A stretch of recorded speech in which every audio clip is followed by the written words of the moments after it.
Hi hello नमस्कार, कसे आहात तुम्ही सगळे. तर खूप दिवसांनी आज ब्लॉग घेऊन आलो आहे. तर आज होता सॅटर्डे आणि आम्हाला जायचं होतं सातेरीला. म्हणजे असा प्लॅन अचानक ठरला होता. पटकन आवरलो आणि बाईक म्हणजे घेऊन आम्ही गेलो. दोघीच होतो, कारण ज्या दोघी होत्या त्या ऑलरेडी कॅन्सल केलेला प्लॅन. मग आम्ही म्हटलं आता आपण कॅन्सल नाही करायचं, आज महादेवाचं दर्शन घेऊन यायचंच. तर आमचा प्रवास चालू झाला. आम्ही टू व्हीलरवरून गेलो होतो आणि मस्तपैकी वातावरण झालं होतं आणि चहा प्यायला थांबलो. त्यानंतर म्हटलं तिथं पाऊस सुरू झाल्यावर म्हटलं की चला रेनकोट घालून जाऊया म्हटलं. तर अशी मजा करत आम्ही गेलो. खूप मस्त वातावरण झालेलं. आणि मग इथून 60 म्हणजे इचलकरंजीहून 60 किलोमीटर असेल सातेरी आणि मस्त वातावरण असतं तिथं.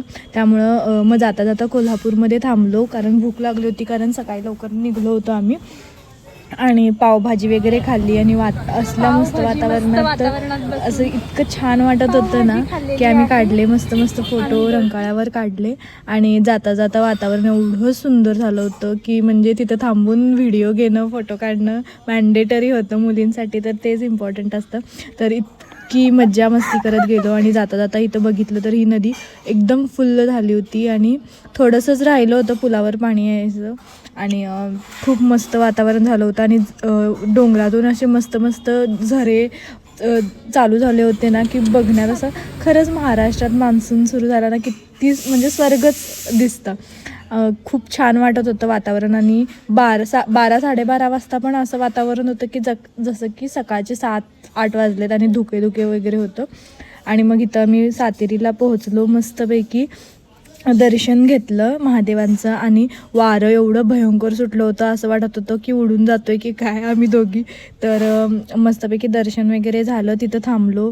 मस्त वाटायला, कानात वारं जाऊन जाऊन एवढं दुखायला लागलं ना की आम्ही म्हटलं आता चला जाऊया रिटर्न. तर जाता जाता मग आम्हाला मस्तपैकी हिडन वॉटरफॉल दिसला, जिथं म्हणजे काहीच डेंजर नव्हतं आणि इतकं छान होतं ना. आम्हाला भिजायचं होतं पण तब्येत खराब होईल म्हणून मी तर भिजलेच नाही, कारण माझी ऑलरेडी 2-3 महिने झालं तब्येत खराबच आहे. आणि मस्तपैकी आम्ही एन्जॉय केला, खूप एन्जॉय केला. भिजलो नाही तरी पण तिथे एन्जॉय केला खूप सारा. आणि त्यानंतर विष्णूचं मंदिर आहे तिथे, त्याचं नाव आठवेना मला आता. खूप मस्त होतं आणि म्हणजे पूर्ण साईडला पाणी आहे आणि मधी असं मंदिर आहे. मग तिथे जाऊन दर्शन घेतलं आणि तिथेही वारं खूप छान सुटलं होतं. आणि तिथं कमळ वगैरे पण असतात, पण आता फक्त पानच दिसत होती त्याची. आणि मस्तपैकी कमळ पण येतात, म्हणजे ज्यावेळी येतील त्यावेळी किती छान दिसत असेल. तर ह्यानंतर माझा मोबाईल स्विच ऑफ झाला होता, त्यामुळे इथेपर्यंतच ब्लॉग केला. हा ब्लॉग कसा वाटला हा नक्की कमेंटमध्ये सांगा. आणि thank you so much for watching this video. Bye, take care.